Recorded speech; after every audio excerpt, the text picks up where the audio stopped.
Nobody can stop this flow. Hallelujah. Hallelujah.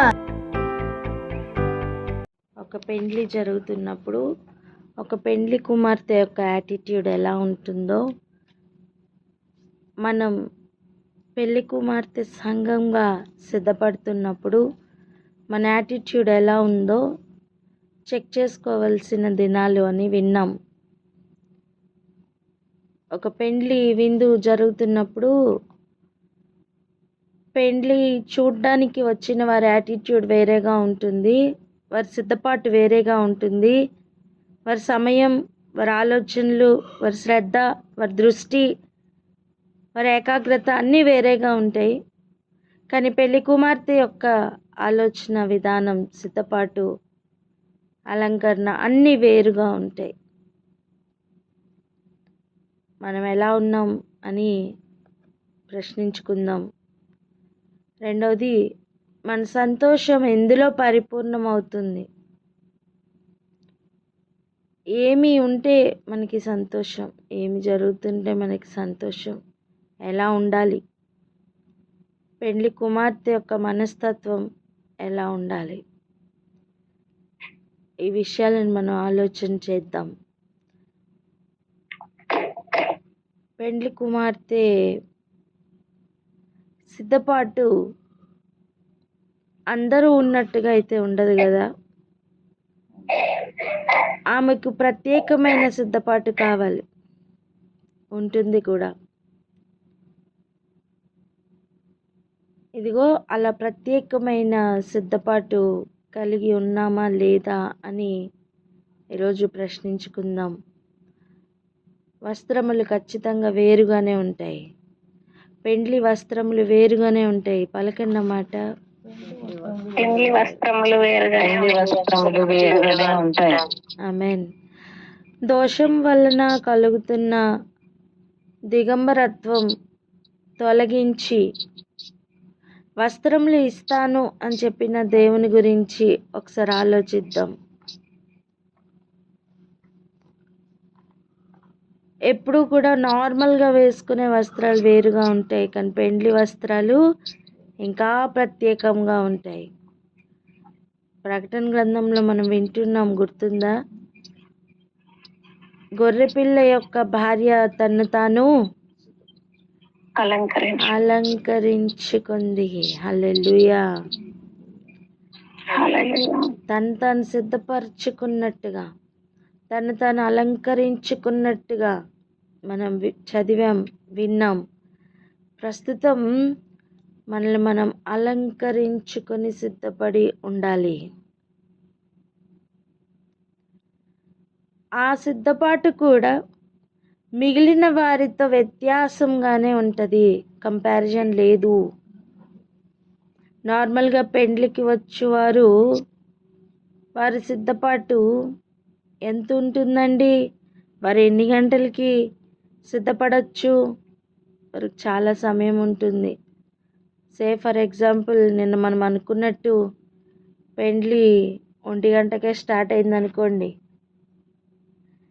పెండ్లి చూడ్డానికి వచ్చేవారు ఎన్ని గంటలకు సిద్ధపడితే సరిపోతుంది చెప్పండి? 12:30 చాలు కదా, చాలు. కానీ పెండ్లి కుమార్తె కూడా 12:30కి సిద్ధపడితే చాలా? స్తోత్రం. మరి ఇతరులతో కంపేర్ చేసుకుని చల్లారిపోకు, పలకండి అన్నమాట. ఇతరులతో కంపేర్ చేసుకొని చల్లారిపోకు. వాళ్ళు వేరు, నువ్వు వేరు అని చెప్పండి. వాళ్ళు వేరు. హల్లెలూయా. ఇక్కడ ఆగి ప్రార్థన చేద్దాం. ఎవరైనా ప్రార్థన అందుకున్నారు, నా ప్రార్థన చేయి నాన్న. స్తోత్రం స్తోత్రం స్తోత్రం స్తోత్రం. పరిశుద్ధుడా గొప్ప దేవ, మహోన్నతమైన మా తండ్రి వందనములు స్తోత్రములు అయినా అయ్యా తండ్రి నైనా ప్రభు కాల సమయం అందు తండ్రి నైనా ప్రభు తండ్రి ప్రతి వాక్కును తండ్రి నైనా ప్రభు తెలియపరుస్తూ మేము ఏ స్థితిలో ఉన్నామో తండ్రి నైనా ఒకసారి జ్ఞాపకం చేసుకోమని ప్రభు అయ్యా వాక్యం ద్వారా మాతో మాట్లాడుతూ తండ్రి నైనా మమ్మల్ని మేము సరి చేసుకుంటకు తండ్రి మా పరిస్థితులు మేము గ్రహించుకొని నా దేవా తండ్రి నీలో ప్రభు తండ్రి నైనా యేసయ్య ప్రభు మేము తండ్రి నైనా ఎదిగే వారము లాగా తండ్రి నీకు సమీపముగా అతి సమీపముగా తండ్రి నాయన యేసయ్య ఉండే బిడ్డలుగా మేము ఉండడానికి తండ్రి మా పరిస్థితిని తండ్రి గ్రహింపు వాక్యము ద్వారా మాకు తెలియజేస్తున్నందుకు మీకు వందనములు స్తోత్రములు. అవును తండ్రి, పెళ్లి కుమార్తె తాను వేరు ఇతరులతో పోలిస్తే అని ప్రభు అవునయ్యా తండ్రి నీ బిడ్డలమైన మేము ఇతరులతో పోలిస్తే ప్రభువ మేము అవును తండ్రి నీకు ప్రత్యేకమైనటువంటి వారముగా తండ్రి నైనా నీకు సమీపముగా ప్రత్యేకముగా అయ్యా ఏర్పరిచిన వారముగా తండ్రి నైనా మేము ఉండాలి అని తండ్రి వాక్యం ద్వారా మమ్మల్ని తండ్రి నాయన యేసయ్య అయ్యా తెలియపరుస్తూ మమ్మల్ని సిద్ధపరుస్తుంది మీకు వందనములు స్తోత్రంలో. అవును తండ్రి ప్రతి విషయములోను పెళ్లి కుమార్తె ప్రత్యేకముగా ఉంటున్నది అయ్యా తండ్రి నైనా అటువంటి ప్రత్యేకమైన నీ బిడ్డలుగా తండ్రి నాయన ప్రభ మేము ఒక్కొక్కరము ఉండడానికి తండ్రి మీరు సిద్ధపరిచారు కనుకే ఈ వాక్కును తండ్రి నాయన యేసయ్య మా హృదయంలో తండ్రి నైనా వినిపింప చేసి గ్రహింపును దయచేస్తున్నారయ్యా. అవును తండ్రి ప్రత్యేకమైన నీ బిడ్డలుగా మేము ఉండడానికి తండ్రి మీరే సహాయము దయచేయమని ప్రతి విషయంలోను అవును తండ్రి అలంకరణలోను ప్రభువా తండ్రి నైనా ఆయా ప్రవర్తనలోను మాటల్లోను తలంపులోను తండ్రి పెళ్లి కుమార్తె ప్రత్యేకముగా ఉన్న రీతిగా తండ్రి మేము కూడా తండ్రి నాయన యేసయ్య అయ్యా నేను గ్రహించుకొని తండ్రి నాయన ప్రభు మీరు ఉన్నారని తండ్రి ఒక ప్రత్యేకమైన నీ బిడ్డలుగా మేము ఉండడానికి తండ్రి నాయన మీరు కృప చూపుతుండగా అయ్యా యోగ్యత కలిగిన నీ బిడ్డలుగా మేము ఉండడానికి తండ్రి కావలసిన ప్రతి కృపను దయచేసి మీ నామాన్ని మాత్రమే మహిమపరచుకోనమని సమస్త మహిమ ఘనత ప్రభావాలు కేవలం మీరు మాత్రమే పొందుకోనమని నజరేయుడైన యేసుక్రీస్తు నామములో అడిగి వేడుకుంటున్న మా ప్రియ పరలోకపు తండ్రి. ఆమేన్. హల్లెలూయా. ఇప్పుడు చూడండి, ఈ అలంకరణ విషయం గురించి కొన్ని విషయాలను ఆలోచన చేద్దాం. ఇలా అలంకరించుకొనవలసిన పెళ్లి కుమార్తెకు ఎన్ని ఆటంకాలు వచ్చినా ఆమె ఆగదు. మిగిలిన వారు సాకులు చెప్పచ్చు. పెళ్ళికి రాలేకపోయానండి, ఇంకేదో పని ఉందండి, ఆ పని ఉందండి, ఈ పని ఉందండి చెప్పచ్చు. పెళ్లి కుమార్తెకి సాకులు ఉండవు. పలకండి మాట. సాకులు ఉండవు. ఉంటాయా? ఎందుకు పెళ్లి కుమార్తె రాలేదు అని అసలు క్వశ్చన్ అయినా ఉంటుందా? కనీసం ఉండదు.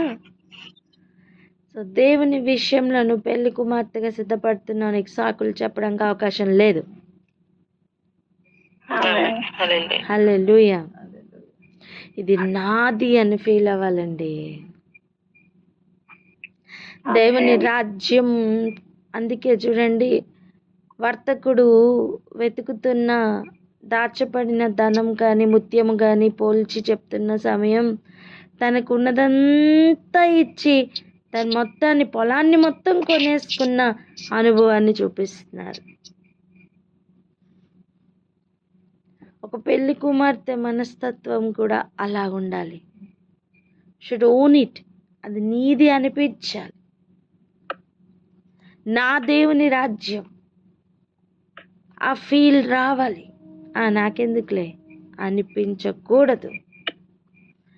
కొన్ని ఆలోచన విధానాల్లో మళ్ళీ మార్పులు కలగాలి. హల్లెలూయా.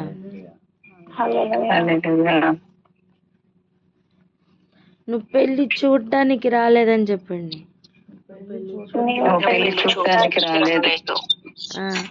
ఆ మాట పలుకుతున్నప్పుడే లోపల ఒక ఫీల్ స్టార్ట్ అవ్వాలి. హల్లెలూయా. అందుకే మళ్ళీ చెప్తాను, పెళ్లి చూడ్డానికి రాలేదని చెప్పండి.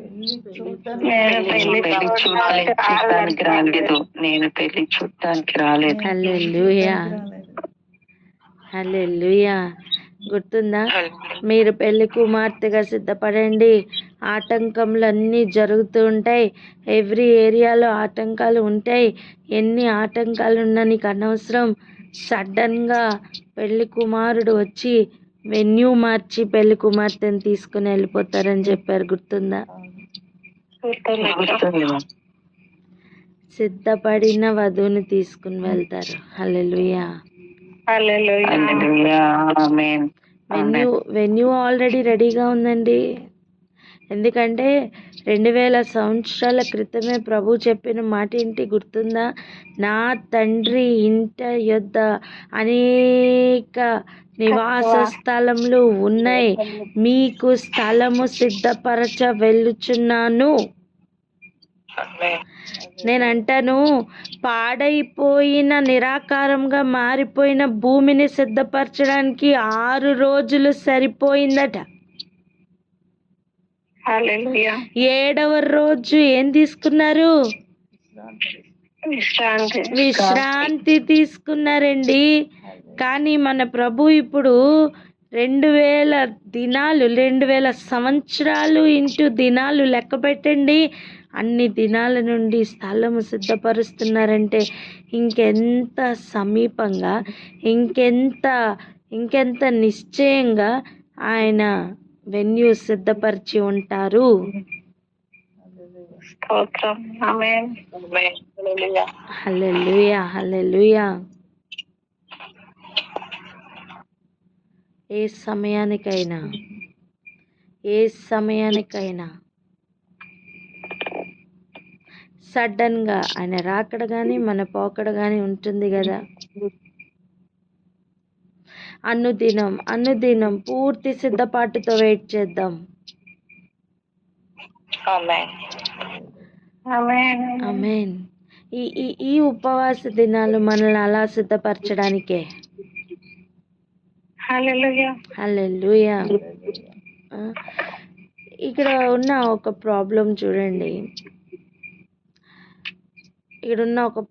చూడండి, మొట్టమొదటిసారి మందిరం కట్టబడుతున్నప్పుడు అంత ఆటంకాలు ఏముండవు. కానీ పాడైన దాన్ని, పడిపోయిన దాన్ని మరలా గనక బాగు చేస్తున్నా, మరలా కడుతున్నా, అక్కడ ఇష్యూ స్టార్ట్ అవుతుంది. అక్కడ ఆటంకాలు ఎక్కువ అవుతాయి. కొత్తది కుట్టడం, ఒక కొత్త బట్ట కుట్టడం చాలా సులువండి.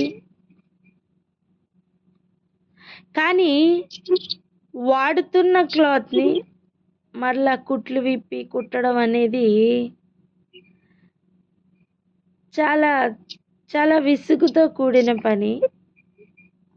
అంటే దానికి దీనికి చాలా వ్యత్యాసం ఉంది.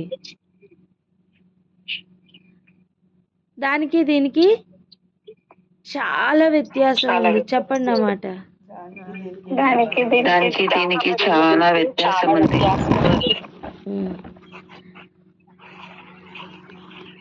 అదే విధంగా ప్రస్తుతం ఉన్న మన పరిస్థితి, మరలా కట్టబడుతున్న పరిస్థితి ఉంది చూసారా, అది దేవునికి విసుగు పుట్టించకూడదు.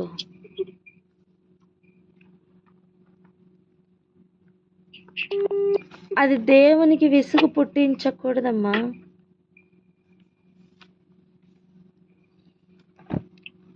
అందుకే ఎవరు జాగ్రత్త ఎక్కువ తీసుకోవాలి? నేనే అని చెప్పండి. వ్యక్తిగతంగా ప్రతి ఒక్కరు నేనే అని చెప్పండి.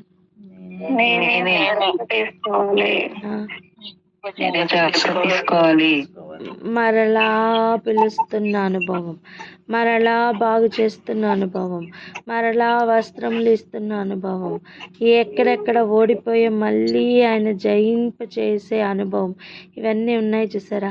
మరొక ఛాన్స్ అన్నమాట.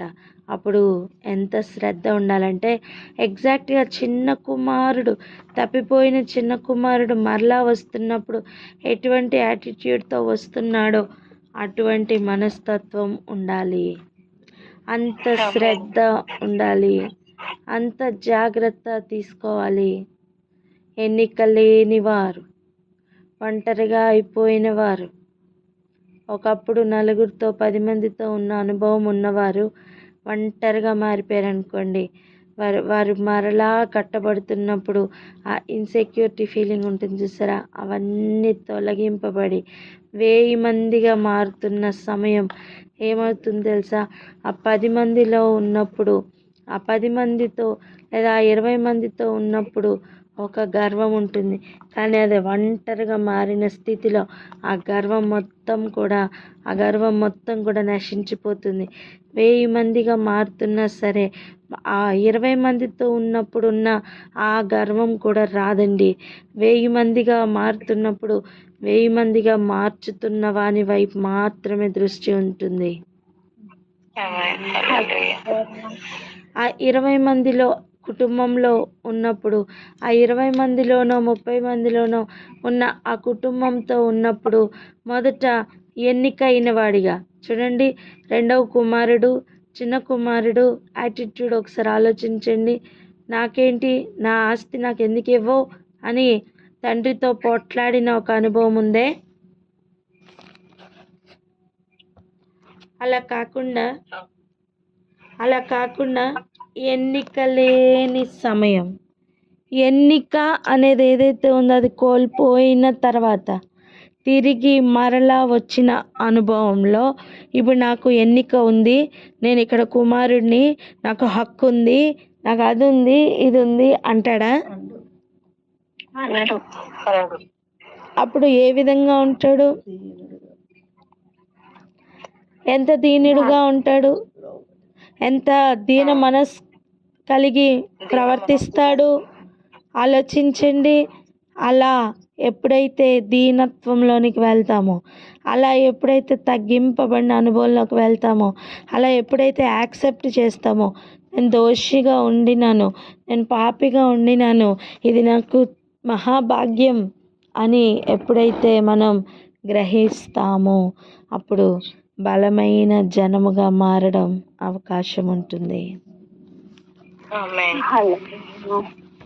హల్లెలూయా. కొత్తగా పెళ్లి వస్త్రం ధరిస్తున్నప్పుడు ఒక అతిశయం, ఒక గర్వం ఉండొచ్చు. కానీ ఆ వస్త్రములు మలినమైపోయి మచ్చలు పడి డాగులు పడి ముడతలు పడినప్పుడు దానిని గనక బాగు చేసి, హల్లెలూయా, ఒక్క మచ్చ కూడా లేకుండా, ఒక్క డాగు కూడా లేకుండా ప్రభు బాగు చేసి గనక ఆ జీవితాన్ని నిలబెడుతుంటే, ఆ అలంకరణను మళ్ళీ నిలబెడుతుంటే ఆ కృతజ్ఞత భావం ఉంటుంది చూసారా? ఎవరి మీద? బాగు చేసిన వాని మీద. హల్లెలూయా.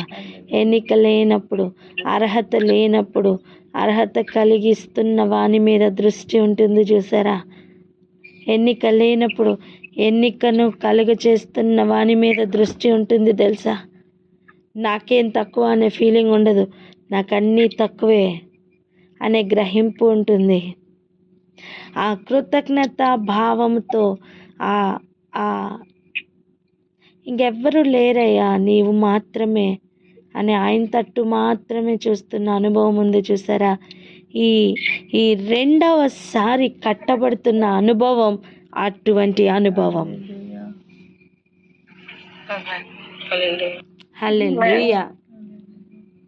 కారణం ఉందండి. ఎందుకంటే మొదటిసారి పడిపోయిన వారినే విడిచిపెట్టకుండా కటిక చీకటి కలిగిన బిళముల్లో దేవుడు కావలికి ఉంచారట తీర్పు కొరకు. అటువంటిది మొదటిసారి క్షమించి మరలా కట్టబడుటకు అవకాశం ఇస్తే మరి అవకాశం ఇచ్చిన వాని వైపు ఎటువంటి కృతజ్ఞత భావంతో చూడాలి, ఎదురు చూడాలి? చెప్పండి. కృతజ్ఞతతో. హల్లెలూయా. ఈరోజు పెళ్లి కుమార్తె సంఘంగా కట్టబడుతున్నామా? కృతజ్ఞతతో కట్టబడాలి. హల్లెలూయా. ఒక మాట జ్ఞాపకం చేస్తాను, అలంకరణ గురించి జ్ఞాపకం చేసుకోండి. యాజకులుగా ఉండవలసిన సమయం అహరోను సంతతికి దేవుడు ఇలా యాజకులుగా ఈ వస్త్రాలు ధరించాలి, ఏఫోద్ ఇలా ఉండాలి, రత్నాలు ఇలా ఉండాలి అన్నీ చెప్పి అవన్నీ విచిత్రంగా కుట్టగలిగిన వ్యక్తుల్ని కూడా సిద్ధపరిచి, బెస్లేలు కావచ్చు, తన టీం కావచ్చు, అందరినీ పంపించి, మెటీరియల్ ఇచ్చిన పాళ్యంలో ఉన్న వారందరూ కావచ్చు, ప్రత్యక్ష గుడారం ఇలా ఉండాలని చెప్పి మోషేకు చూపించి, ఇంత హంగులతో, ఇంత ఆడంబరంతో దేవుడు అన్నీ చేయించి, వస్త్రములు ధరింపచేసి, పాగా పెట్టించి, అన్నీ చాలా ఉన్నతంగా తయారు చేయించి సిద్ధపరిచి ఉంచారు. అలాంటి సమయం ఒక యాజకుని యొక్క వస్త్రములు మలినమైపోయాయట. చెప్పండి. యాజకుడి వస్త్రములు మలినమైపోయాయి. ఆ ఏరియాలో ప్రభు చేసిన కార్యం ఏంటి గుర్తుందా? యెహోవా దూత చెప్తున్నారు, దానిని తీసి దోషములు పరిహరించి ప్రశస్త వస్త్రములు. హల్లెలూయా. ఇప్పుడు ఆయన యాటిట్యూడ్ ఎలా ఉండాలి? ఆ యాజకుని యొక్క యాటిట్యూడ్ ఎలా ఉండాలి? ఇప్పుడు అనుగ్రహించిన వస్త్రముల పట్ల దృష్టి కోణం ఎలా ఉండాలి?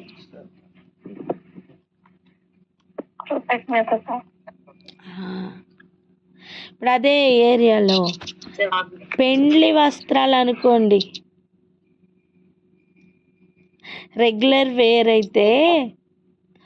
రెగ్యులర్గా వేసుకునే బట్టలు అయితే, దుస్తులైతే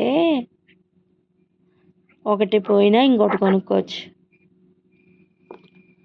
పెండ్లి వస్త్రాలు ఎంత కాస్ట్లీ ఉంటాయండి, ఎంత వెల చెల్లించవలసిన అవసరం ఉంటుంది. అవి మాసిపోవడానికి ఎందుకు అవకాశం ఇవ్వాలి? అవి మలినం అవ్వడానికి ఎందుకు అవకాశం ఇవ్వాలి? మరలా కట్టబడుతున్న అనుభవం, మరలా నిలబడుతున్న అనుభవం, ప్రభు అనుగ్రహిస్తున్న సమయం, నిర్లక్ష్యం చేయకుండా జాగ్రత్త పడదాం. హల్లెలూయా. ముందున్న యాటిట్యూడ్కు ఇప్పుడున్న యాటిట్యూడ్కు చాలా డిఫరెన్స్ రావాలి.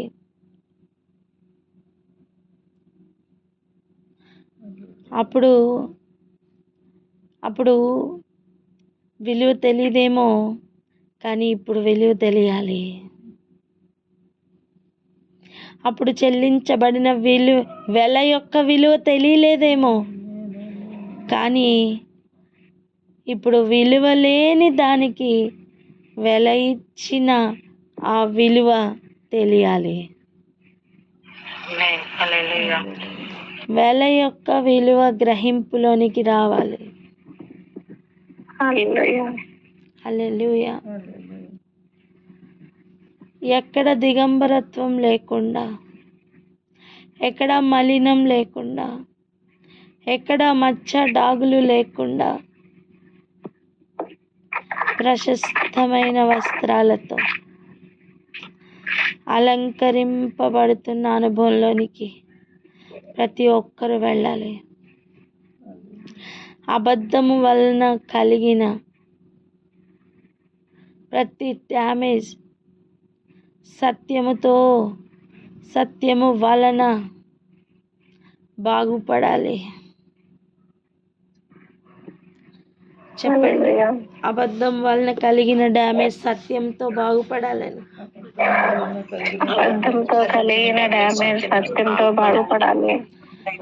ఇక్కడనే ఆగి ప్రార్థన చేద్దాం. ఎవరైనా ప్రార్థన అందుకోండి. మహోన్నత పరిశుద్ధ ప్రభా, స్తోత్రములయా.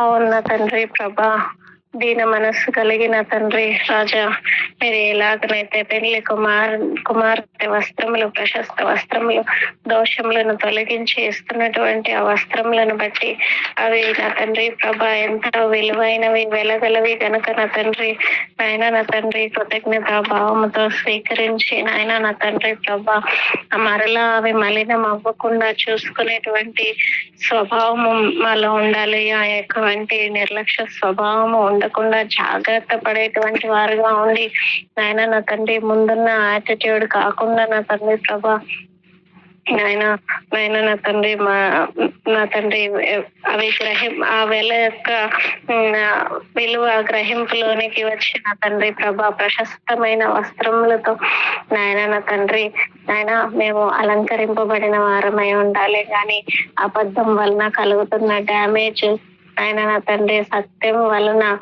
నా తండ్రి మేము జాగ్రత్త పడి నా తండ్రి ప్రభా సరి చేసుకునేటువంటి వారుగా మేమందరము తయారవటకు సాయం చేయండి. అటు దీన మనస్సు కలిగినటువంటి వారుగా, దీన మనస్సు ప్రవర్తించేటువంటి వారుగా నా తండ్రి ఎలాగనైతే చిన్న కుమారుడు యొక్క మనస్తత్వం ఎలాగన ఉన్నదో ఎన్నిక లేని వారుగా ఒంటరిగా మారిపోయేటువంటి వారిగా ఉన్నారా ఇన్సెక్యూరిటీ తొలగిపోయిన తండ్రి 1000 మందిగా తయారవుతున్నా సరే ఎటువంటి గర్వము కూడా అంటదని రాదని మీరు పలికి ఉండగా నిజమైన తండ్రి అలాంటి మనస్తత్వం తోటి కదిలేటువంటి వారుగా మేము ఉండాలి. అతి దీన మనస్సు, అతి తగ్గింపు మాకందరికీ దయచేయమని నా తండ్రి ఇదే గొప్ప మహాభాగ్యం అని గ్రహించి బలమైన జనాంగంగా ఒక్కొక్కరము మేము తయారవ్వాలి ప్రభా.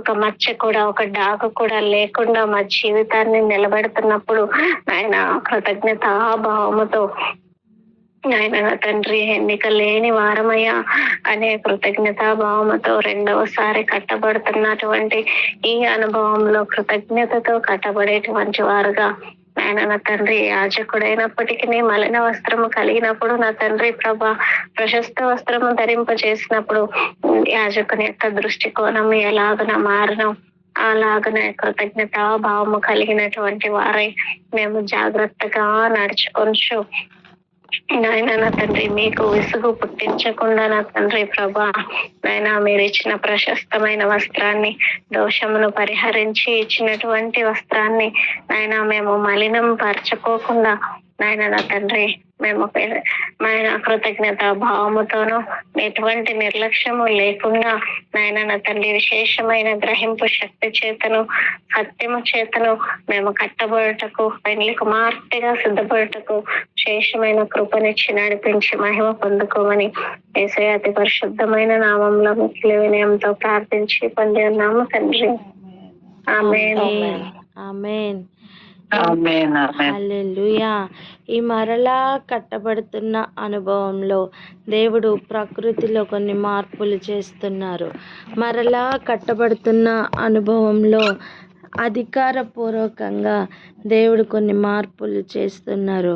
ఇదిగో ఎంతవరకు ఆటంకంగా ఆపివేయమని ఎవరైతే ఆజ్ఞ ఇచ్చారో వారే కదిలి వచ్చేటట్టు దేవుడు మారుస్తున్నారు పరిస్థితులను.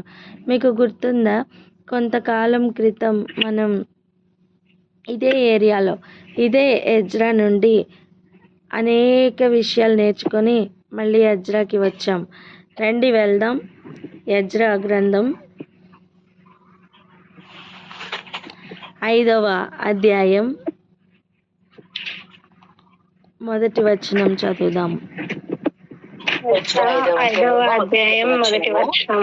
ప్రవక్తలైన హగ్గయి, ఇద్దో కుమారుడైన జకర్యాయు యూదా దేశమందును యెరూషలేమునందును ఉన్న యూదులకు ఇశ్రాయేలీయుల దేవుడైన యెహోవా నామమును ప్రకటింపగా. హల్లెలూయా. మనం ఈ మాటతోనే ఎజ్రా గ్రంథం మొత్తం ధ్యానించుకుని మరలా ఇక్కడికి వచ్చాం. హల్లెలూయా. హల్లెలూయా.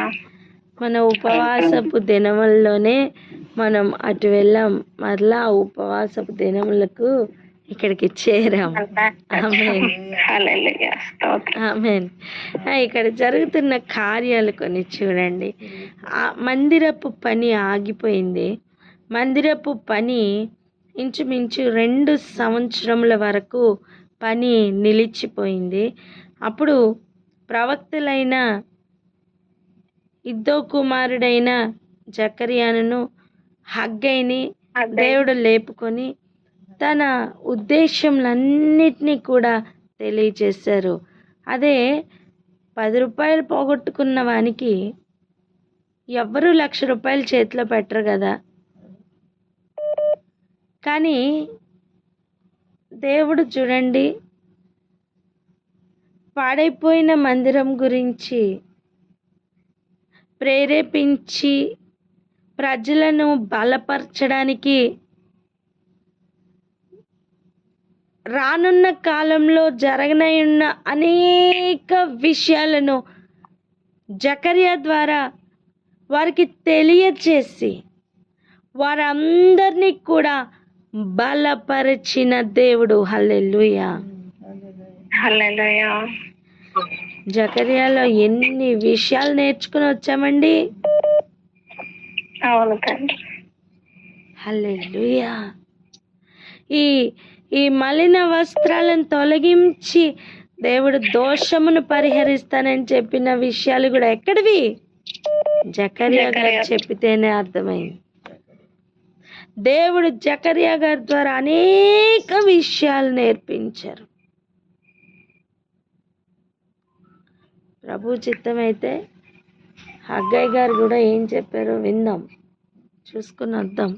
కానీ ఇక్కడ గమనించండి, అలా జకర్యా గారు, హగ్గై గారు చెప్పిన విషయాలను వినిన తర్వాత, ప్రకటించిన ప్రతి విషయాన్ని వినిన తర్వాత వీరిలో కొన్ని మార్పులు కలిగాయి. ఏ మార్పులు కలిగాయి? 2వ వచనం చదువుదాం.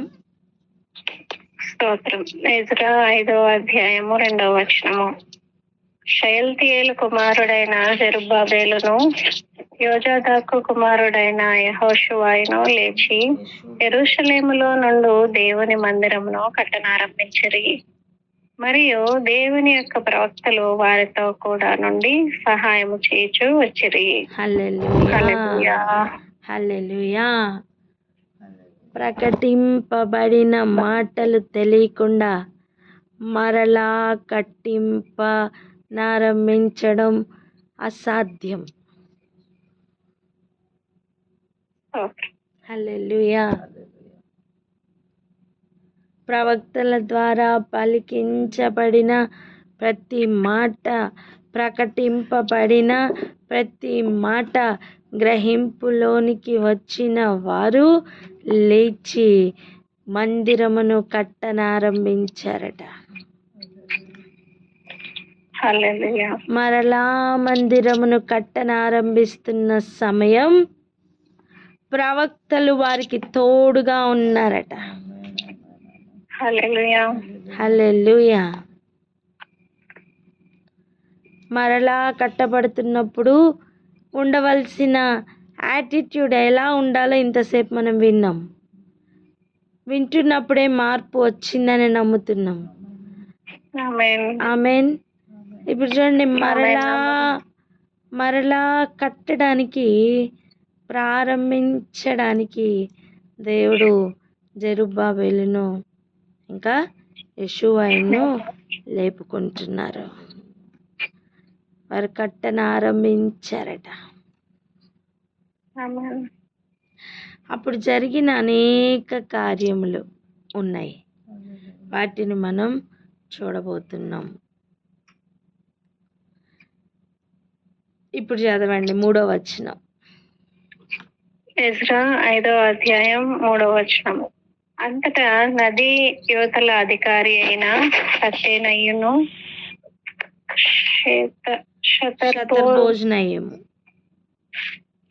వారి పక్షమునున్న వారును యోధుల యొద్దకు వచ్చి ఈ మందిరమును కట్టుటకును ఈ ప్రాకారమును నిలుపుటకును ఎవరు మీకు సెలవిచ్చినని అడగగా.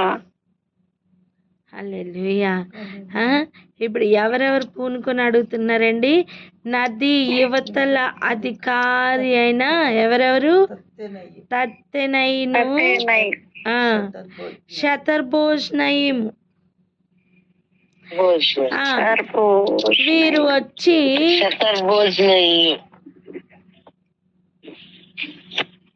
షతర్బోజ్నయి కదా, ఆ, వచ్చి అడుగుతున్నారు, మీకు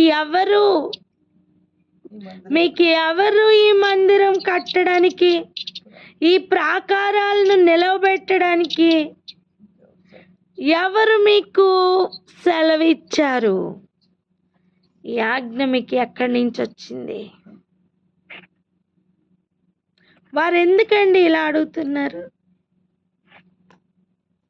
వారికి అది కట్టబడడం ఇష్టం లేదా? అవును, ఇష్టం లేదు. వారికి అది కట్టబడడం ఇష్టం లేదండి. వారు ఇది ఆగిపోయినప్పుడు వారికి అది ఆగిపోయిందని తెలుసు. అందుకే మరలా కట్టబడుతున్నప్పుడు వారు అంత డిస్టర్బ్ అవుతున్నారు. వారికి ఇప్పుడు ఈ అధికారం ఎక్కడి నుంచి వచ్చిందో వారికి తెలియాలి. నేను అంటాను, ఒక ఎగ్జాంపుల్ చూడండి. చిన్న కుమారుడు వెళ్ళిపోయాడు కదా, వెళ్ళిపోయిన తర్వాత ఇప్పుడు రిటర్న్ వచ్చిన తర్వాత అక్కడ చిన్న కుమారుడు రావడం ఇష్టం లేని వాళ్ళు ఎవరు ఉన్నారనుకోండి, వాళ్ళు అడుగుతారనమాట చిన్న కుమారుడు దగ్గర, నువ్వు మరలా ఎలా వచ్చావు? నువ్వు రావడానికి ఎవరు అధికారం ఇచ్చారు నీకు అని అడిగితే ఎలా ఉంటుంది? ఇలాంటివన్నీ లేకుండా ఉండని అనుకుంటున్నారా? హలో,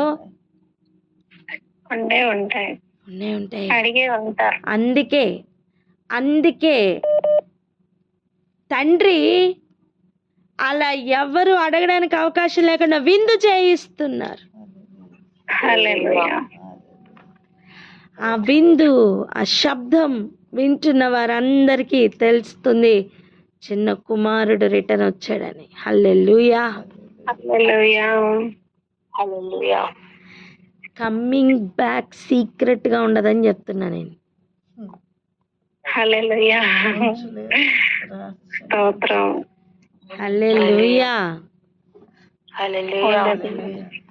మాట చెప్పనా, వెళ్ళిపోయిందన్న సీక్రెట్ గా ఉండేంటదేమో. అవునా? చిన్న కుమారుడు ఆస్తి అంతా పట్టుకుని వెళ్ళిపోయినప్పుడు ఎవరికి చెప్పలేక అది సీక్రెట్ గా ఉండిందేమో.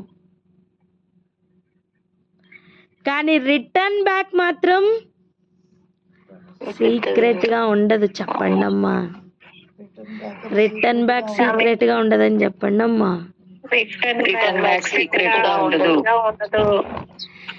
ఈ రిటర్న్ అవుతున్నప్పుడు ఎవరెవరు బయటపడతారో చూడండి. ఎవరెవరి హృదయంలో విరోధ భావం ఉందో వాళ్ళందరూ బయటపడతారు. వాళ్ళు ఇంకా ఆగలేరు. మీకు అర్థమవుతుందా? వారి కడుపులో ఉన్న ఆత్రుత అంతా బయటేసుకుంటారు. స్తోత్రం. దేవుడు మరలా ఇస్తానని చెప్పిన ప్రతిదీ కూడా అనేక మందిలో ఇదిగో ఇటువంటి కదలికలు తీసుకొని వస్తాయి. మీరు ఐడెంటిఫై చేస్తారు. ఎంతమందికి అర్థమవుతుంది? ఎంతమందికి ఈ స్థితి చూడాలని ఉంది? అయితే చూడండి, వీరికి జరుగుతున్న కార్యం కూడా ఈరోజు చూద్దాం. సరేనా? చూసి ప్రార్థనలోకి వెళ్ళిపోదాం. ఈ జకరియా 6వ అధ్యాయానికి రండి. 6వ వచనం చదవండి. జకరియా 6వ అధ్యాయం 6-7 వచనాలు. 6వ అధ్యాయము 6-7 వచనం. నల్లని గుర్రములున్న రథము సారీ రా, దేశంలో జకరియా కదా, ఎజ్రా అమ్మ, ఎజ్రా. హల్లెలూయా. ఎజ్రా 6వ అధ్యాయము 6వ వచనం. కావున రాజైన దర్యావేషు ఇలాగ సెలవుచ్చును, నది అవతల అధికారి అయిన తత్తెనై అను నీవును, శతర్భోజయు అను నీవును, నది అవతల మీతో కూడానున్న అపెర్సాకాయలను యూదుల జోలికి పోక దేవుని మందిరపు పని జరగనిచ్చి వారి అధికారిని పెద్దలను దేవుని మందిరమును దాని స్థలమందు కట్టింపనీయుడి. హల్లెలూయా, స్తోత్రం. హల్లెలూయా. నీకు ఎవరు ఆజ్ఞ ఇచ్చారు, మీకు ఎవరు సెలవిచ్చారు అని మధ్యలో ఆ కడుపులో ఉన్నదంతా బయటేసుకుంటున్న వారికి రాజు దగ్గర నుంచే ఆజ్ఞ బయలుదేరుతుంది. ఏమని? వాళ్ళ జోలికి వెళ్ళొద్దని. హల్లెలూయా. ఎంతమందికి అర్థమవుతుంది? మీరు రాసి పెట్టండి, ఇవి జరగబోతున్న విషయాలు.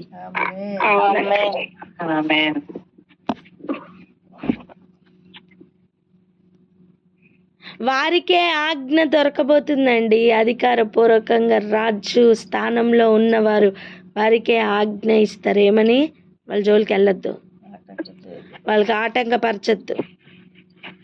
ఇవన్నీ ఎప్పుడు మీరు ఆటంకపరచడానికి ఇవన్నీ ఆ టైం అయిపోయింది. ఇప్పుడు వాళ్ళు మరలా కట్టుకుంటున్న అనుభవంలోకి వచ్చేసారు. ఇంకా మీరు వాళ్ళకి ఆటంకపరచడానికి మీకు అధికారం లేదు. హల్లెలూయా. అకౌంట్స్ అన్ని క్లియర్ అయ్యాయని చెప్పండి. అకౌంట్స్ అన్ని క్లియర్ అయ్యాయి. దస్తావేజులన్నీ దొరికాయి. కోరేషు మొదటి సంవత్సరంలో ఆజ్ఞ ఇచ్చిన దస్తావేజులన్నీ ప్రస్తుతం ఏలుబడిలో ఉన్న రాజుకు దొరికాయి. క్లారిటీ వచ్చింది. ఎవరు అధికారం ఇచ్చారో క్లారిటీ వచ్చింది. చెప్పండి అమ్మా.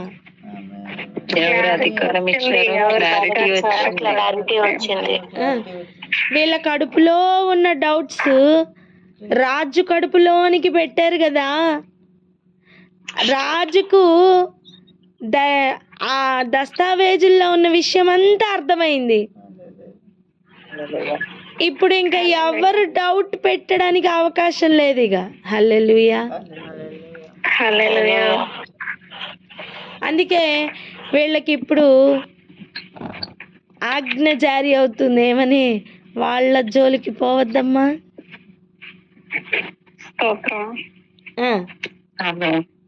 ఏం చేయొద్దు?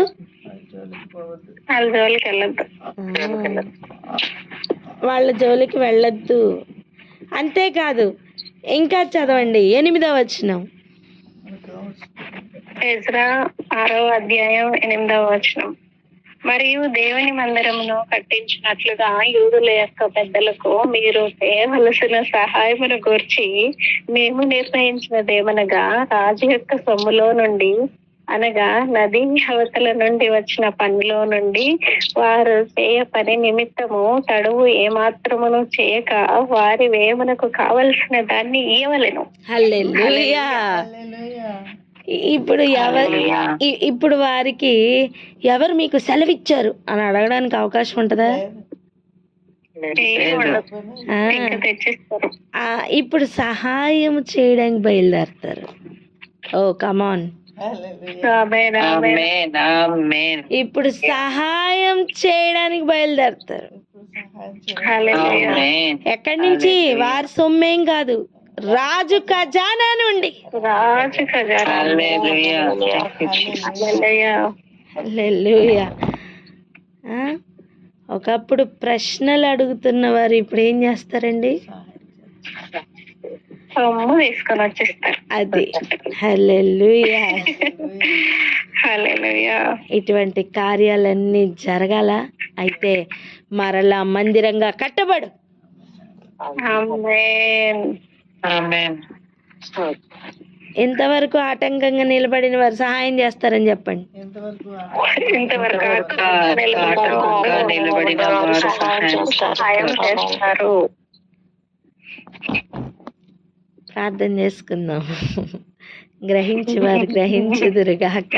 ఆమేన్. కమాన్ ప్రార్థన చేసుకుందాం అక్క. హల్లెలూయా. థాంక్యూ.